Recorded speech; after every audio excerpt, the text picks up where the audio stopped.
I don't know why it wouldn't, particularly in this heightened time of conflict in the region. Obviously, not just the war in Gaza, but the potential for a new conflict with Hezbollah in Lebanon.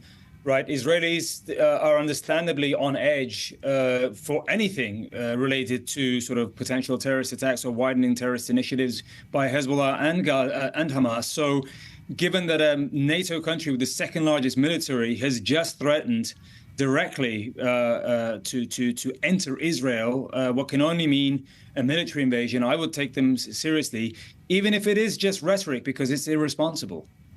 I mean, throwing around these kinds of threats, is this something that NATO should address, perhaps, seeing as Turkey is a member of NATO?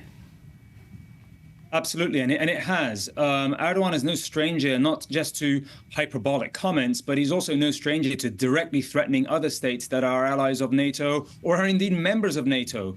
We saw this a couple of years ago continuously with Erdogan's threats to come in the middle of the night and invade Greece, a reference to his intention to sort of, retake the Greek islands, which Turkey gave up claim to in 1923. And that really worried and shook essentially Washington. And what NATO did at that time, or I should say Washington did at that time, was impose conditionalities on Turkey's desire to acquire F-16 fighter jets.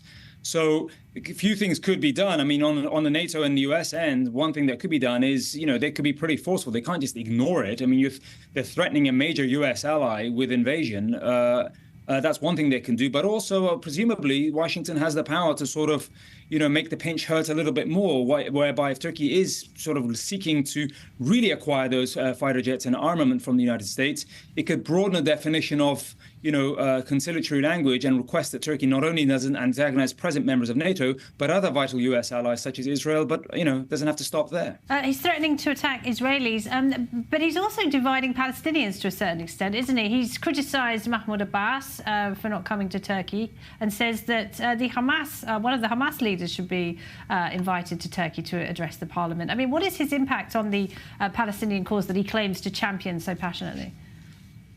So that's unclear, but what you're suggesting is absolutely right. Look, if the Palestinian Authority is declared to be the legitimate representative of the Palestinian people that should be in direct negotiations with the international community as well as Israel to sort of pursue what happens after the conflict against Hamas ends, then Erdogan is directly undermining that by addressing and requesting that Hamas, a terrorist organization, be at the table. And that really undermines Fatah's position and the Palestinian Authority's position, I should say, to directly negotiate on behalf of the Palestinian people. So Erdogan's not helping matters. But it should also sort of, all this sort of inflammatory rhetoric also comes on the back of Erdogan's continued intentions right now to, quote unquote, normalize ties with the Syrian regime. And that's another problem because in top of the invasion sort of threat against Israel, in the event that this conflict widens and we see a direct conflict between Israel and Hezbollah in Lebanon, what if, Turks seek the assistance of Syria to essentially target Israel in addition to what's already going on? So there's a lot of worrying sort of parts moving here.